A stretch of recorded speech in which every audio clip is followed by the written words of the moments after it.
खान कमरुल इस्लाम का नाम है चोर है उन्हें। और कौन कौन है सर? और क्या? और एक नाम बोलो। मल्लिकार्जुन खड़गे का नाम चोर है। और एक बोलो। हनीस फातिमा का भी नाम लिया है। चोर नहीं है। और एक बोलो। और कौन कौन है आप बताइए। शेख इब्राहिम, धर्म सिंह, सड़गी। और क्या है? और कौन सा है? हरीश, परसों आया बच्चा। अस्सलाम वालेकुम, जय हिंद दोस्तों।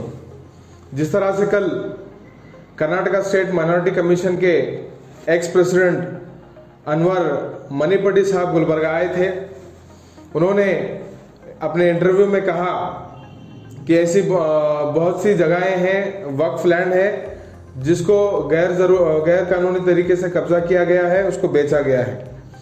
साथ ही साथ उन्होंने ये कहा कि उनकी जो रिपोर्ट है उसको टेबल नहीं करने में कांग्रेस का बहुत बड़ा हाथ है, क्योंकि कांग्रेस के उसमें दिग्गज नेताओं के नाम भी सामने आ रहे हैं, बड़े चेहरे भी सामने आ रहे हैं। मेरा यही कहना है अनवर मनपड़ी को कि अगर आपकी रिपोर्ट अगर सच्ची है तो आप उस पर कार्रवाई कीजिए। आप कहते हो कि अगर ये एलिगेशंस गलत है तो मेरा सर कलम किया जाए, अगर ये एलिगेशंस करेक्ट हैं तो फला फला कर दिया जाए। मैं ठीक है, इस बात को मानते हैं, लेकिन ह्यूमन राइट ऑर्गेनाइजेशन ये कहता है अनलेस एंड अनटिल किसी पर्सन के खिलाफ वो प्रूव ना किया जा सके कि वो गिल्टी है या वो उसका जिम्मेदार है, उसे दोषी करार नहीं दे सकते हैं।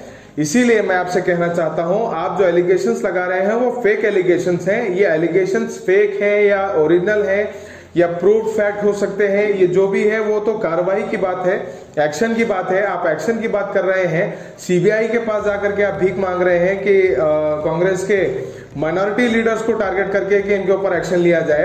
मैं बहुत ही सीधा सवाल आपसे करना चाहता हूं, क्या बाबरी मस्जिद की जमीन वक्फ लैंड नहीं थी? क्या बाबरी मस्जिद की जमीन मुसलमानों का इख्तियार नहीं था? क्या बाबरी मस्जिद की जमीन मुसलमानों का हक नहीं था? तब आप कहां सो रहे थे? तब आप कहां पर थे? आप भारतीय जनता पार्टी के नेतृत्व में कमीशन के चेयरमैन बन जाते हैं, तो क्या आपने ये जरूरी नहीं समझा कि आप कर्नाटका माइनॉरिटीज की कमीशन को हेड कर रहे हैं, वहां के वक्फ लैंड के ऊपर भी आप बात करें? आपने वहां पर बात नहीं की।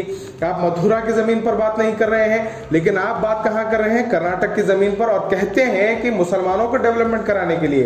ये कौन सा डेवलपमेंट की बात कर रहे हैं? आप अगर मुसलमानों को डेवलपमेंट कराना चाहते तो अपनी मौजूदा सरकार में मुसलमानों के लिए बजट दिलवाते। आप अगर मुसलमानों का डेवलपमेंट कराना चाहते तो शादी महल जैसी स्कीम को जो कैंसिल कर रही है आपकी सरकार, उसको कैंसिल नहीं करने देते। आज यहां पर गुलबर्गा में आकर के मरहूम कायद जनाब कमरुल इस्लाम साहब को अपने हल्की जबान से कुछ ना कुछ कह के जा रहे हैं। हमारी north MLA madam Honey's Fatima साहिबा के खिलाफ आप वाहियात शब्दों का इस्तेमाल करते हैं। ये आपकी सोच को जाहिर करता है, आपकी जहनियत को साबित करता है कि आपके घर में या आपके जहन में खवातीन को लेकर के कितनी इज्जत है। पब्लिक डोमेन में आकर के किसी लेडी के ऊपर इस तरह से आरोप लगाना, इस तरह से ये कहना, क्या आपको लगता है कि आपने सही किया है? मैं आपसे अपील करता हूं, आप बैठ करके सोचिए कि आपने न सिर्फ मुसलमानों को बल्कि मुसलमान खवातीनों को भी सरेआम बदनाम करने की साजिश की है। आपने अपने इंटरव्यू में कहा कि मुसलमान ऐसे देने वाले थे, ऐसे हो गए, मुसलमान भिखारी हो गए। आप पूरी कम्युनिटी पर तोहमत लगा रहे हैं, आप पूरी कम्युनिटी को भिखारी कह रहे हैं। इसके खिलाफ हम लोग एहतजाज करेंगे और हर पुलिस स्टेशन में इसके खिलाफ, आपके खिलाफ कंप्लेंट दी जाएगी और कानून को अपने हाथ में न लेते हुए, कानून का सहारा लेते हुए आपके खिलाफ हम एहतजाज करेंगे।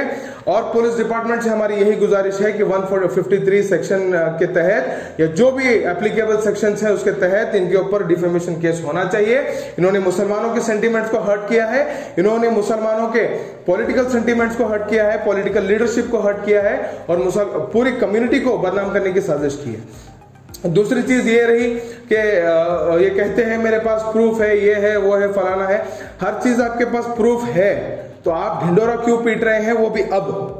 आपकी रिपोर्ट 2012 में टेबल की गई थी, 2012 के बाद से अब तक कोई उसके ऊपर एक्शन नहीं लिया गया। मानते हैं 5 साल हमारी सरकार थी, लेकिन आपकी भी तो सरकार थी। आपकी सरकार ने क्या किया? आपकी सरकार दिल्ली में भी है, कोर्ट तो आपके ही है, आप जानते ही हैं सुप्रीम कोर्ट ने कौन सा फैसला कैसे दिया है। जो जमीन हमारी थी 25 साल से हमारे पास प्रूफ रख करके हम लोग लड़ते रहे, उस जमीन को सुप्रीम कोर्ट ने सिर्फ और सिर्फ भाईचारगी के नाम पर किसी और के हवाले कर दिया। तो आप उन पर सवाल उठाइए ना। अगर आप वाकई में मुसलमानों का डेवलपमेंट चाहते हैं तो आप अपनी गवर्नमेंट से कह करके वो जमीन को वापस लीजिएगा। अगर वो जमीन को आप वापस लेते हैं तो हम आपके साथ खड़े रहेंगे।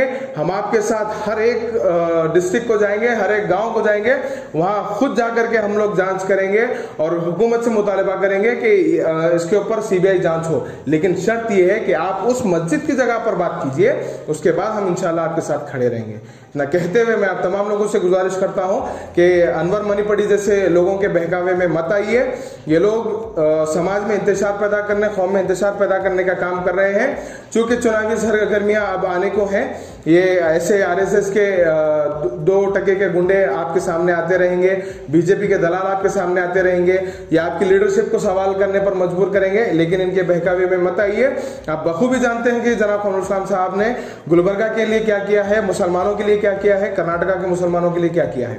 आप बखूबी जानते हैं मल्लिकार्जुन खड़गे साहब ने हैदराबाद कर्नाटक रीजन के लिए क्या कुछ नहीं किया है। इनके खिदमत को हम नहीं भूल सकते हैं।